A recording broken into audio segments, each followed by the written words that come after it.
Bismillahirrahmanirrahim. Assalamualaikum warahmatullahi wabarakatuh. Ya, salam sejahtera untuk kita semua. Semoga kalian dalam keadaan sehat. Dan kita lanjutkan perkuliahan kita di komunikasi bisnis. Kali ini kita akan ngebahas tentang komunikasi tentang pekerjaan. Nah, ini kaitannya adalah nanti akan kita bahas tentang bagaimana teman-teman nanti membuat surat lamaran pekerjaan, ya, kemudian membuat penulisan resume, kemudian berikutnya nanti setelah bab ini kita akan bahas kelanjutannya terkait dengan komunikasi wawancara kerja, presentasi bisnis, dan negosiasi. Dua bahasan saat ini kita akan bahas bersama-sama apa sebetulnya yang harus dipersiapkan di dalam melakukan dalam melakukan pembuatan surat lamaran pekerjaan.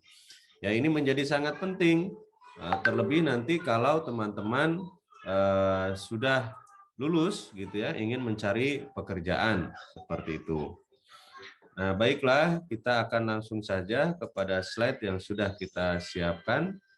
Ya, jika kita lihat di modul ini, kita akan ngebahas komunikasi tentang pekerjaan.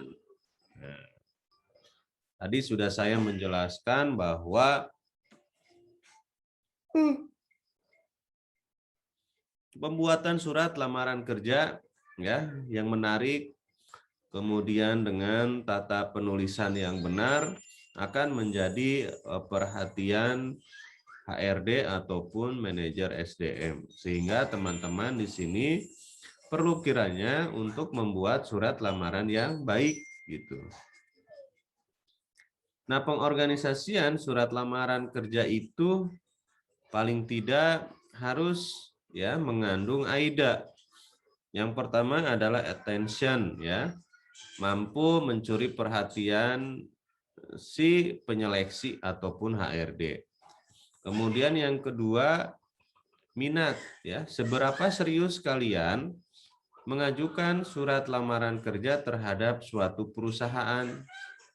Ya, kemudian desire ataupun hasrat juga kalian harus sampaikan di sana, serta tindakan apa yang akan kalian lakukan ya pada saat kalian nanti umpamanya diterima sebagai salah satu keluarga besar perusahaan tersebut.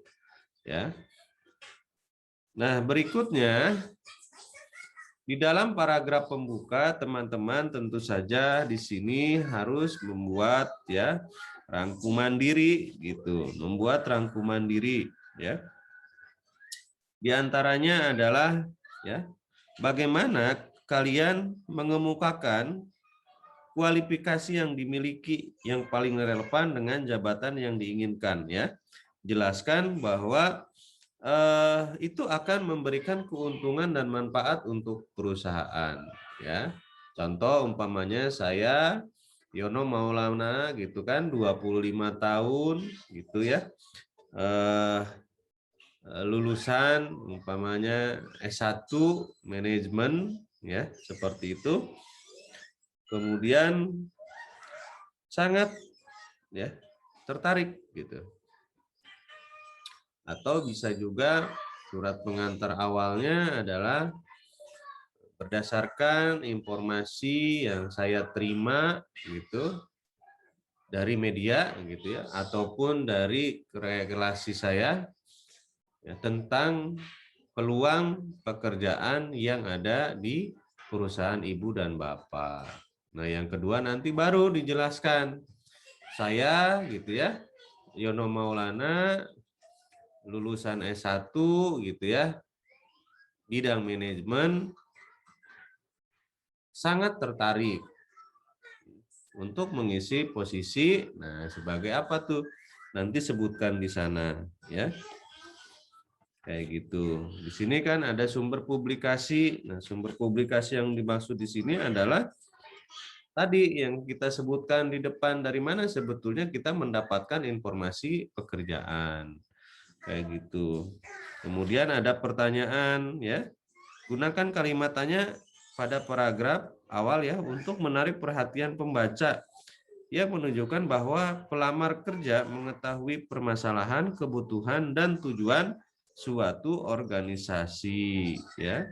Kemudian bila perlu masukkan cuplikan berita, ya, di majalah dan lain sebagainya. Tadi yang saya sebutkan itu sebagai kata pengantarnya, kayak gitu. Ya, umpamanya berdasarkan informasi yang saya terima dari ataupun yang saya baca dari media katakanlah kompas.com gitu ya, bahwa di perusahaan ibu dan bapak membutuhkan staf administrasi gitu. Atas dasar hal tersebut, saya sangat tertarik untuk mencoba mengirimkan ya surat lamaran ke perusahaan ibu dan bapak. Saya Yono Maulana, lulusan manajemen S1 ya di bidang manajemen. Dengan memiliki kemampuan ya penggunaan komputer, Excel, Word dan lain sebagainya, kayak gitu ya.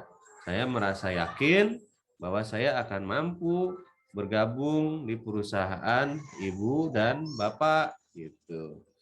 Ya. Kemudian atas dasar itu saya ya mengajukan ataupun melampirkan resume atau CV saya sebagai bahan pertimbangan ibu dan bapak. Ya. Besar harapan saya apabila ibu dan bapak dapat memberikan kesempatan kepada saya untuk melalui proses berikutnya. Demikian surat lamaran ini saya buat ya dengan sebenarnya.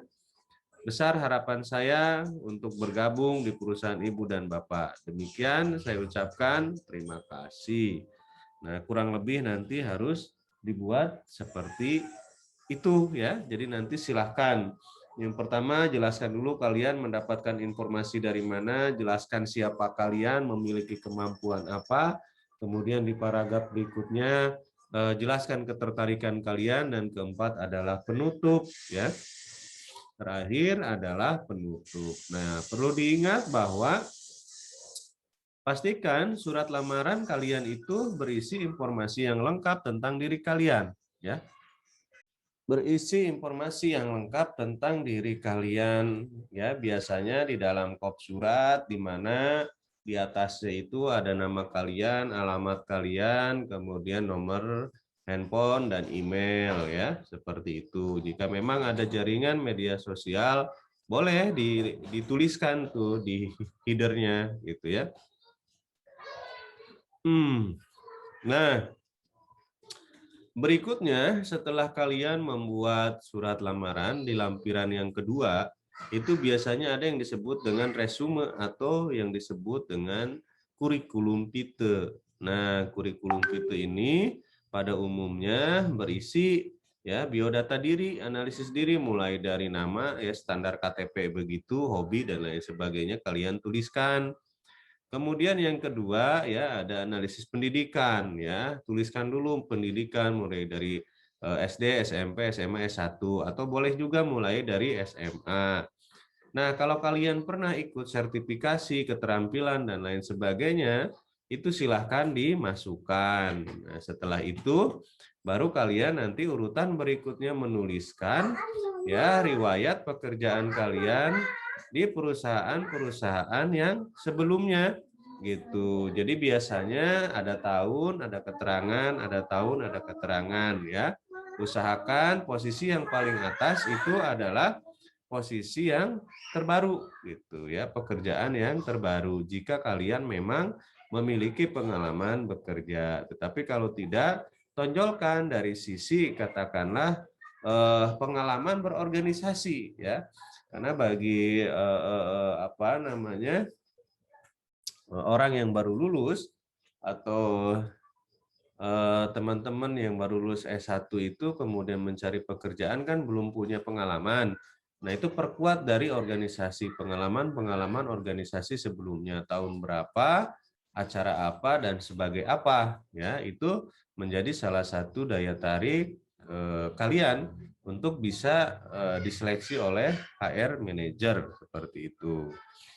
Nah, berikutnya adalah pada saat membuat resume kalian harus membuat sebuah perencanaan yang baik ya.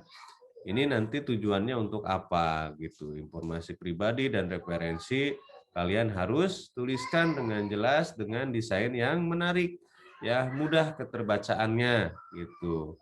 Jangan sampai nanti desainnya bagus tapi maksudnya apa ya, teksnya dibulak-balik segala macam tuh jangan ya.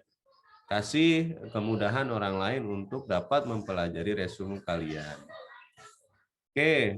Nah, saat ini di masa digital seperti sekarang ini kebanyakan gitu ya, kantor juga WFH, work from home, dan mereka juga melakukan pencarian karyawan itu melalui media online. Nah, salah satu yang paling populer itu adalah LinkedIn ya. Jaringan media sosial LinkedIn itu dianggap memiliki jaringan profesional di sana, terdiri dari para eksekutif dan perusahaan yang memposting di sana. Nah, kelebihan LinkedIn itu adalah orang lain dapat mengendorse kita bahwa kita memiliki keahlian di bidang apa. Gitu ya, untuk di Amerika, di Eropa, LinkedIn ini memiliki kekuatan sebagai proses eligibilitas data dari seseorang tersebut. Jadi kalau perusahaan mau men-trace apakah dia benar atau tidak, itu mereka cukup melihat laman LinkedIn-nya. Nah, itu diakui atau tidak oleh yang lainnya seperti itu ya, karena di sana nanti terlihat siapa yang mengakui, siapa dan sebagainya. Hati-hati ya, jangan sampai jatuh ya. Nah, setelah kita nanti mencoba membuat surat lamaran, kurikulum vitae dan resume digital, nanti teman-teman silakan membuat tugas ya. Di antaranya adalah membuat surat lamaran dan resume, dan yang kedua adalah buat akun LinkedIn ya. Jangan lupa nanti di-follow LinkedIn saya sehingga nanti kita akan menjadi keluarga besar dan jaringan profesional di dalamnya. Ingat, LinkedIn ini memiliki kekuatan lagi-lagi ya. Posting kelebihan-kelebihan kalian di sana. Nah, seperti apa? Contohnya, ini saya akan share ya. Ini saya akan share di sini.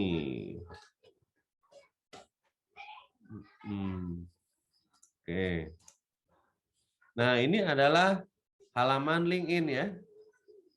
Nanti teman-teman masuk ke halaman linkedin.com, enter, kemudian nanti login dengan akun masing-masing. Kalau belum, itu nanti silahkan dibuat. Nah, ini contohnya halaman saya. Di sini nanti halayak bisa ngelihat nih, oh saya ternyata terakhir sekarang tuh di sini, kuliah di sini. Nah, kemudian dari sini nanti kita akan tahu gitu siapa orang-orang yang melihat halaman kita gitu ya. Nah, di sini ada penjelasan tentang siapa kita dan lain sebagainya gitu ya. Nah, ini yang pernah saya buat di sini tuh banyak ya. Kemudian aktivitinya yang terakhir tuh ruang dosen application ada 578 followers ya.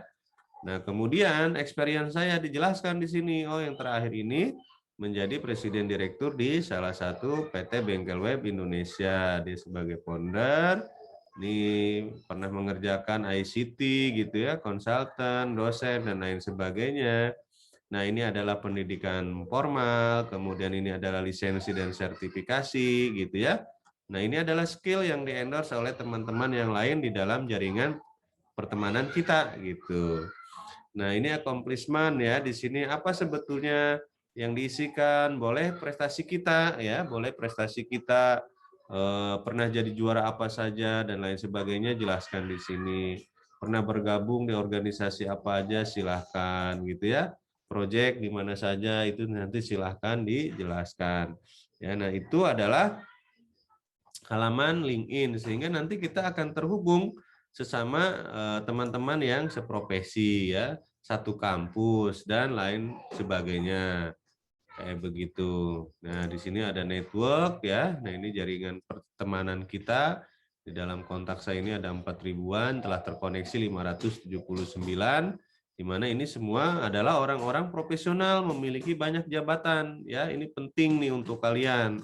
Dari sekarang ya di stalking tuh mereka tuh yang bagian apa, manajer apa, direktur apa, kalian lihat-lihat ya, karena nanti siapa tahu kalian bisa berkomunikasi dan mengirimkan lamaran ke perusahaan tersebut. Atau nanti bisa jadi juga perusahaan yang akan menginformasikan kalian, yang akan meminta kalian untuk bergabung gitu ya. Nah, di sini juga banyak nih beberapa teman-teman baik dari dalam maupun dari luar negeri mengajak saya untuk apa namanya berkolaborasi gitu ya. Berkolaborasi baik itu dalam bentuk karya, produk dan lain sebagainya. Jadi banyaklah peluang yang bisa kalian lakukan ya. Nah, ini salah satunya adalah nih, ini senior saya dulu nih. Project Management Foundation by Boni Biopor. Certificate Complex Kompresi Firmansyah LinkedIn Learning. Nah, tuh. Project Management Foundation. 3 jam 20 menit. Nah, ini ya dia project management tuh. Nah, ini kenapa bisa menjadi penting. Jadi kita bisa tahu tuh, oh sekarang dia sudah sertifikasi ini gitu ya. Nah, itulah penjelasan saya tentang ya bagaimana kalian membuat komunikasi tentang pekerjaan. Oke, jadi nanti silahkan dikerjakan tugasnya. Saya ucapkan terima kasih, tetap jaga kesehatan kalian, patuhi protokol COVID-19. Assalamualaikum warahmatullahi wabarakatuh.